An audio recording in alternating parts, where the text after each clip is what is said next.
예, 안녕하십니까. 오늘은 또 공부하도록 하겠습니다. 추세 전환의 모든 것이라는 주제로 이야기를 할 텐데요. 우리가 주식에서 가장 중요한 것은 추세입니다. 하락 추세인지, 횡보 추세인지, 비추세인지, 또는 상승 추세인지 이것들을 확인하는 것이 가장 중요한데요. 더 중요한 것은 이 추세가 어디서 바뀌고 있는지를 안다면은 사실은 떼돈 벌지 않겠습니까? 그래서 그거에 대한 많은 고찰들이 있었습니다. 그래서 실질적으로 추세를 아는 순간 그때는 이미 추세가 완성이 되어 있어서 다른 추세로 전환되는 가능성이 많습니다. 그래서 오늘은 지난 시간 이어가지고 이 추세에 대한 내용들을 좀 이야기를 하도록 하겠습니다. 예, 좀 제가 준비를 좀 했는데요.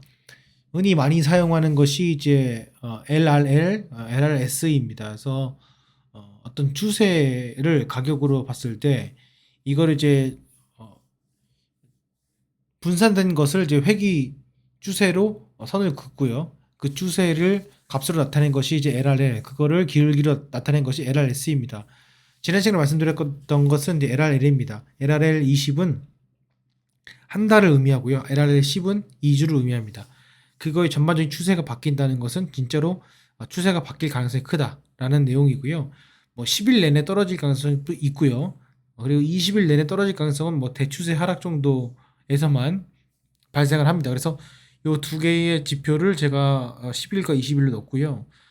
가장 중요한 것은 이것을 이제 활용하는 방법인데, 일단 제가 이 10일과 20일의 그 골든 크로스 지점을 제가 빨간 색깔로 이렇게 화살표로 표시되게 만들어 놨고요. 이렇게 좀 했는데, 문제는 뭐냐면은 요거를 이제 검색을 했을 때 확률이 높습니다. 높아요. 그리고 이게 어느 데서 높냐면은 RSQ 값이 RSQ 20 값이 0.6 이상일 때 높습니다. 그거는 이제 확인이 된 바입니다. 상당히 높아요. 확률적으로. 그리고 그러지 않은 경우, 이런 경우죠. 이런 경우나 이런 경우 같은 경우에는 상당히 신뢰도가 떨어집니다. 근데 문제는 뭐냐면은 이 키움에서 이 LRL을 가지고 이런 지표를 만드는 것이 그 조건 검색식이 없어요. 없어가지고 어쩔 수 없이 LRS를 써야 되는데, LRS 같은 경우에는 기울기에 변화하기 때문에 기준선 0선 이하에서 RS 20과 RS 10의 골든 크로스가 나온다면은 거의 동일한 지표가 나오고 조금 더 일찍 지표가 나오는 것 같습니다. 그래서 지금 보시다시피 이 빨간 색깔 이 화살표 된 시점과 이 골든 크로스 된 시점을 보시게 되면은 좀 더 당겨져 있죠. 그래서 좀 더 제가 더 싼 가격에 매수를 할 수 있다. 여기서 보시면은 요 지점이죠. 요 지점입니다. 그러니까 요 지점 보시면은 결국에는 골든 크로스가 되는 그 지점이기 때문에 이렇게 좀 확인이 되고요. 다른 것들도 보시면 빨간 색깔과 이 골든 크로스 된 지점이 거의 동일하다는 것을 볼 수 있습니다. 그래서 이것을 활용을 하면은 뭐가 좋냐면은 일단 조건 검색식에 내가 필터링을 할 수가 있습니다. 그래서 그렇게 좀 참조를 하시면 될 것 같고, 추세라는 것을 어떻게 결정할지 상당히 힘들지만은 뭐 예를 들어 가지고 이렇게 점이 있어요. 이렇게 점이 있는데 점이 이렇게 지키지만 않지 않습니까?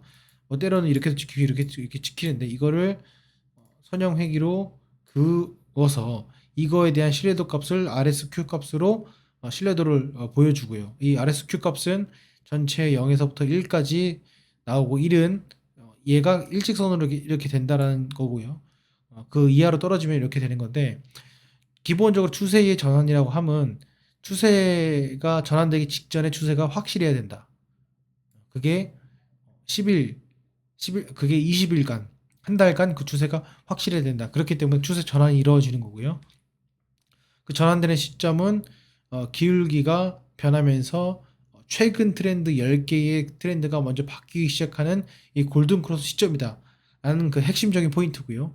그리고 그 전에 RSQ 값이 0.6 이상이라는 것은 이전 추세, 새롭게 생긴 그 전 추세를 봤을 때 그때부터 과거 20일까지는 상당히 트렌드가 있는 그런 상태에서의 매수가 들어가야 된다라는 전제 조건이 들어가 있습니다. 그래서 그런 것들을 반영한 것이 지금 아래 말씀드린 그 내용입니다. 그래서 지금 점선이 위로 올라가는 골든 크로스 시점을 보시게 되면 상당히 저점에서 매수를 한다는 것을 볼 수 있습니다. 지금 보시는 화면은 텔레칩스라는 종목인데 이게 지금 상승 추세가 아니라 완전 하락 추세죠.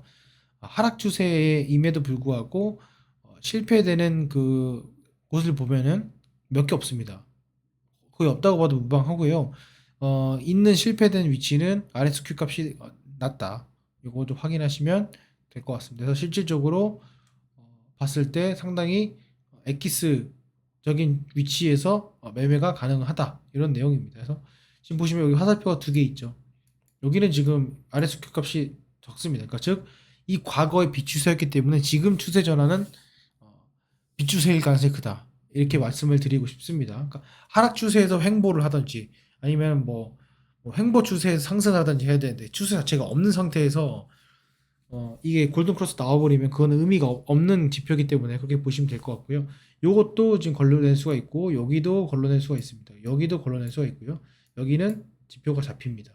여기도 잡히고요. 그래서 요거를 제가 다음 시간에는 조건 검색식으로 활용하는 것에 대해서도 말씀을 좀 드려보도록 하겠습니다. 어쨌건 우리는 포기하지 말고요. 이 추세에 대한 것들을 확실히 알게 되면은 분명히 우리가 저점 매수와 음봉 매수 곁들여서 진행을 하게 되면은 또 다봉선 그다음에 단봉 이런 것들을 활용하게 되면은 분명히 좋은 결과가 있을 것이다. 이렇게 좀 말씀을 드려보고 싶습니다. 그래서 이 점 여러분들 참조하셔가지고요. 투자하시는데 조금의 도움이 됐으면 좋겠고요. 궁금하신 사항 있으시면 댓글로 남겨주시고 더 좋은 아이디어가 있으시면은 댓글로 남겨주시면 더욱더 감사할 것 같습니다. 예, 오늘 영상은 여기까지 하겠습니다. 감사합니다.